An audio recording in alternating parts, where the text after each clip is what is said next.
All right, so you see the title of the video. What type of vehicle should I put on Turo? That's a key question that everybody asks, and it's very imperative that you get the right type of car so that you don't lose money and just have a car that you think or thought was going to be a hit and everybody's going to book and it's dead. Sleep. Nobody booking it. So I want to make sure you don't go down that process of getting a car that you think is going to do well and it doesn't do well. So it's imperative to know what type of vehicle you should put on Turo depending on where you stay at. And it all depends on your market. So stay tuned. Make sure you like, share, subscribe. Follow this channel, man. I told you I'm bringing more gems each and every day. So without further ado, let's get into it.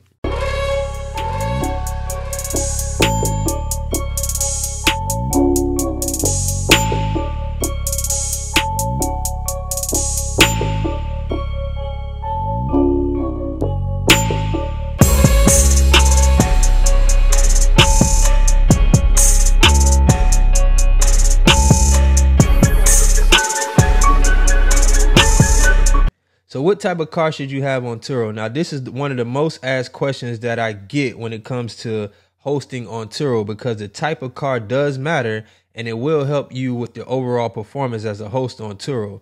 As I stated before on how to become a host, there's two of the most important things to know before looking into the type of car you want to list. And one of those things is to make sure that the vehicle is no older than the year 2011. This means that the vehicle has to be under, it can't be under 2011. And if it is, then it cannot be listed. The vehicle must be a 2011 or better. Also, the vehicle must have under 130,000 miles to list it. The vehicle can be on Turo's platform and go well over 130,000 miles, but you can't list it on the platform if it's over 130,000 miles or more. Here's an example. Let's say you have a car that's 120,000 miles, that's a 2011 or better, then you can list it.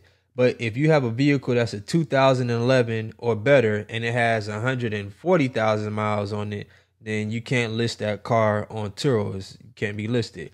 Now, the type of car to list really depends on the market where you live. Let's say if you stay in a busy city like LA, Atlanta, Miami, Houston, one of those cities like that where people are always coming in, well, then luxury style vehicles like BMWs, Mercedes, Porsches, so on and so forth would work well in those markets, being that you have a high traffic of tourists that come in town and want to drive something of luxury. So if you're in a city that does not have a high traffic of tourists and most of your bookings will come from locals who are renting to go out of town, then you'll want to start out with some nice economy vehicles, from sporty vehicles to mid full-size sedans and trucks.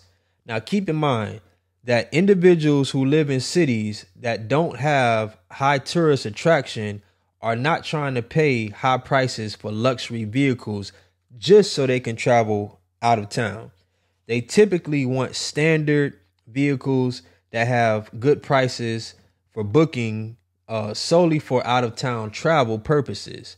Now, the type of economy vehicles that do very well on Turo are Dodge Chargers, Challengers, Camaros, Nissan Altimas, Chevy Impalas, my favorite, the Kia Soul, Kia Optimas, Jeeps, SUVs, and vans. The economy cars can produce enough income to help you purchase a luxury vehicle so that you can have a versatile fleet on Turo. So from my experience, it's best to start out with a nice economy car versus starting out with a high-end luxury vehicle, being that the price is so much on those vehicles and it takes a long time to make your return back. So when purchasing a vehicle to list on Turo, you want to factor in that amount of that car and insurance, plus the amount of time it would take you to make the money back before you start to see a full profit.